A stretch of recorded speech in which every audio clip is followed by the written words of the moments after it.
ഇത് mass മോട്ടോഴ്സിന്നാണ് Honda aviator വണ്ടി നമ്മൾ വർക്കിന് വേണ്ടിയിട്ടുണ്ട്. അതിനകത്ത് മെയിനായിട്ട് നമുക്ക് ക്ലച്ച് സൈഡിൽ നിന്ന് ഒരു സൗണ്ട് പറഞ്ഞിട്ടുണ്ടായിരുന്നു.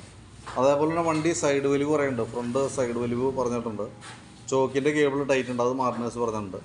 ബ്രേക്ക് ചെക്കപ്പ്, പിന്നെ പൊല്യൂഷൻ ടെസ്റ്റ് എടുക്കുന്നേഴ്സ് പറഞ്ഞിട്ടുണ്ട്. അപ്പോൾ ഇത്രയും വർക്കാണ് മെയിനായിട്ട് പറഞ്ഞത്. ക്ലച്ച് സൈഡിൽ നിന്ന് സൗണ്ട് പറഞ്ഞിട്ടുണ്ട്, സൈഡ് വലിവിൻ്റെ കേസ് പറഞ്ഞിട്ടുണ്ട്, ചോക്ക് കേബിൾ മാറണം, ബ്രേക്ക് ചെക്ക് ചെയ്യണം, പൊല്യൂഷൻ ടെസ്റ്റ്.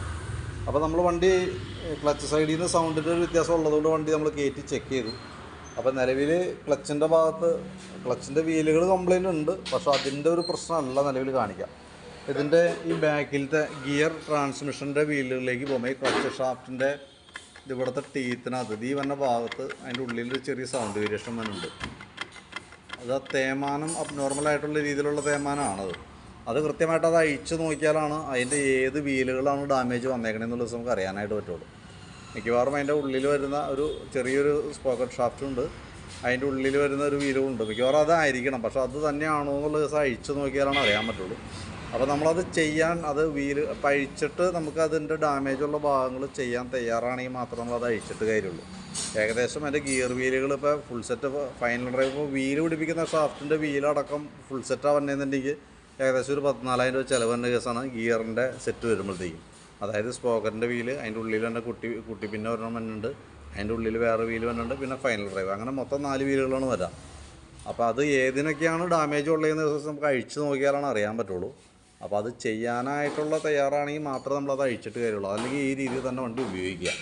പിന്നെ ക്ലച്ചിനകത്ത് 1-2 വീലുകൾ ഡാമേജ് ഉണ്ട്. ഇപ്പോൾ ഈ ക്ലച്ച് പുള്ളി എന്ന് പറയുന്ന ക്ലച്ച് പുള്ളി ഇതിപ്പോൾ ഇതേപോലെ വന്നൊരു ഇതാണ്, അതിൻ്റെ ഉള്ളിലാണ് ശരിക്കും ബെൽറ്റ് വർക്ക് ചെയ്യുക.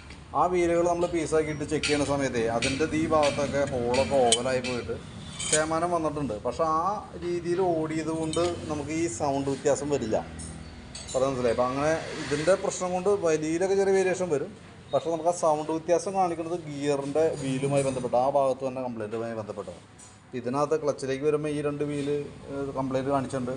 അതിൻ്റെ ഈ സൈഡൊക്കെ നോക്കുമ്പോൾ നല്ല രീതിയിൽ തേയ്മാനം വന്നിട്ടുണ്ട്. ഈ സൈഡൊക്കെ നോക്കുമ്പോൾ നല്ല രീതിയിൽ ചെത്തി രീതിയിലുള്ള തേയ്മാനം, പിന്നെ കിടക്കുന്ന ഭാഗമൊക്കെയാണ് ഈ കാണുന്നത് കേട്ടോ. നല്ല ഷാർപ്പായ രീതിയിൽ അവിടെ ചെറിയൊരു കുഴി പോലെയൊക്കെ വന്നിട്ടുണ്ട്. അപ്പോൾ അതിൻ്റേതായുള്ള പ്രോബ്ലംസ് ഉണ്ട്. പിന്നെ വേരിയേറ്റർ ബോഡി ബോസ് ഡ്രൈവൊക്കെ നോക്കുമ്പോൾ അതിനും ഓൾറെഡി തേയ്മാനം കാണിച്ചു തുടങ്ങിയിട്ടുണ്ട്. ഇത് അത്ര കോംപ്ലിക്കേഷനിലേക്ക് എത്തിയിട്ടില്ല എന്നുള്ളൂ.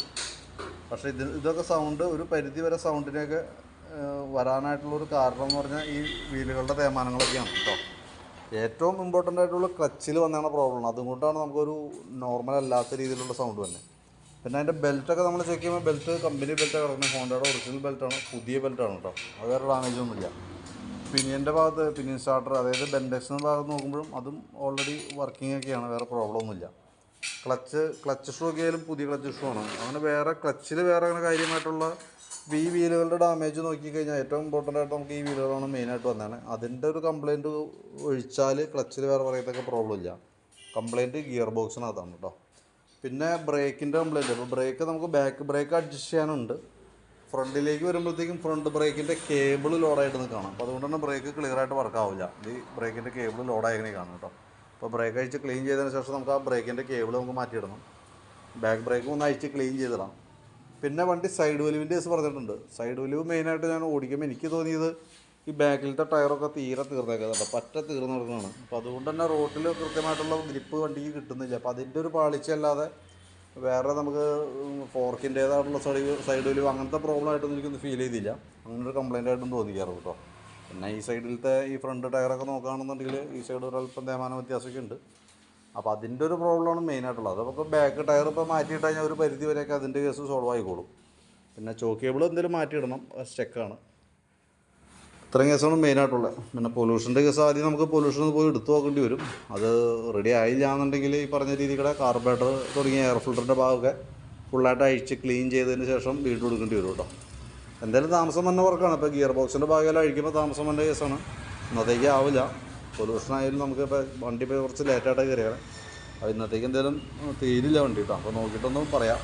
ഗിയർ ബോക്സിൻ്റെ കേസ് എങ്ങനെ അഴിച്ച് ചെക്ക് ചെയ്യണമെന്നുണ്ടെങ്കിൽ അതിൻ്റെ ഒരു പെർമിഷൻ തരാണെങ്കിൽ ഞാനത് അഴിച്ച് നോക്കാം. ഏതൊക്കെ വീലുള്ള ഡാമേജിനുള്ള അഴിച്ച് നോക്കിയിട്ട് അതിൻ്റെ ഡീറ്റെയിൽസും കൂടി അപ്ഡേറ്റ് ചെയ്യാം. ഓക്കെ.